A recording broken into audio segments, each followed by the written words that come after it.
Василев.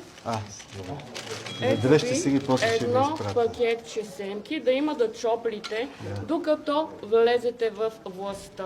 Подарявам ви ги безплатно. Ето, Не заповядайте. благодаря. Семки Занесете ги за Радостин някъде Василев другаде. да има да чопли. Добре, благодаря ви. Вземете си семките все Благодаря пак. ви. Специално Безплатно ще за изискам вас. от председателя на Народно събрание на ПИК да отнеме допуска до тази сграда, защото вие не сте медия, а се занимавате с тормоз над определени хора, Какъв които тормоз пречат. е това, Махнете ги сега тия господин семки от тук. Василев? Не. Вие Най-уважително познавате всички тази- журналисти се образяват с вашата простащина в момента.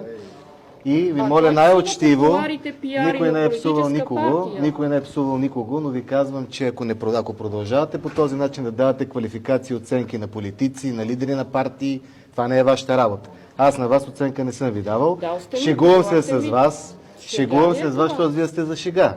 Повече няма да ви отговоря Ето и на аз се въпросите. шегувам, моята Добре, супер задръжте шега. ги. Не искам. Добре, супер шега. Дайте ги на Пеевски, ще му влезнат в диетата на тия неща.